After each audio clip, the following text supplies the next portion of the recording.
Do clean yourself up. You'll get cinders in our tea. I've got a new name for her.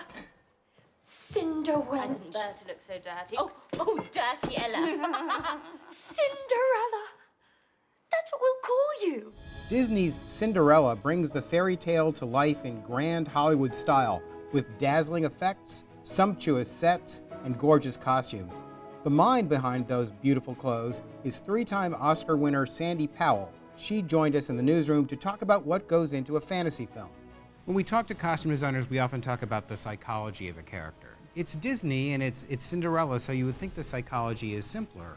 I mean, that's really interesting because the costume designer's job is not just putting clothes on people, it's actually helping create the character. It's helping the director create his vision for the whole film, and it really is about collaborating with the actors on their character through what they're wearing. I mean, okay, Cinderella is a bit different because it's stylized, it's a fairy tale, but it's one of the most exciting parts of the whole process is in a fitting, which is the first time the actor will see vaguely what they're going to wear. And that's the point when they can start thinking, oh, maybe my character can be this, or they could then communicate that to me and say, wouldn't it be good if I wore green, which will symbolize envy. It's actually the most inspiring, most interesting bit of the entire process, actually.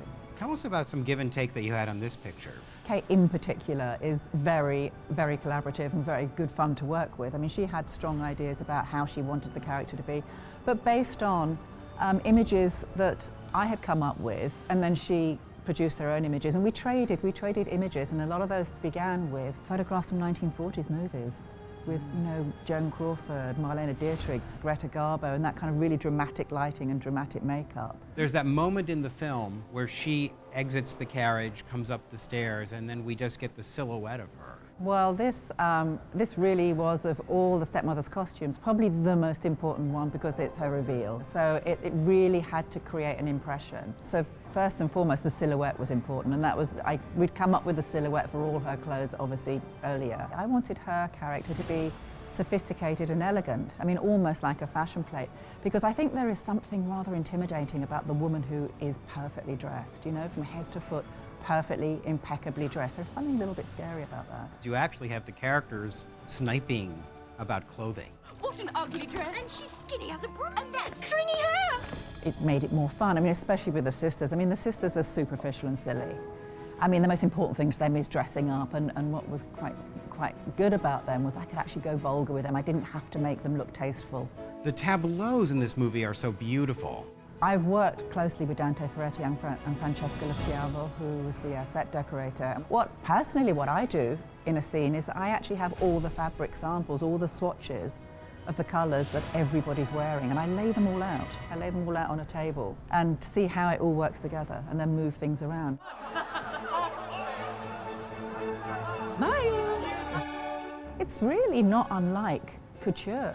Fashion couture, in that it takes many people, many hours to construct one thing. I mean, for example, the ball gown, Cinderella's ball gown, was 500 hours of work. 500 hours work.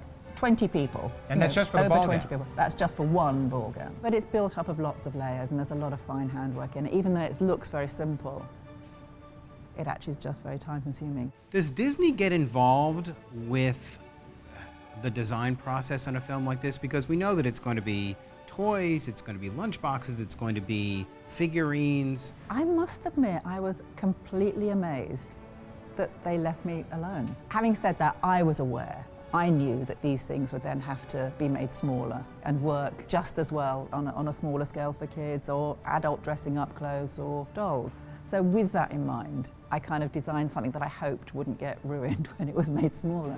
There's that moment where the prince puts his hand on her waist, yeah, and she gasps.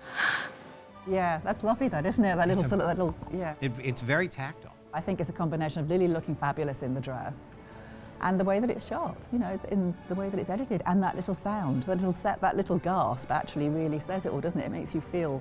I mean, as a girl, I could imagine feeling the hand around my waist. They're all looking at you. Believe me, they're all looking at you.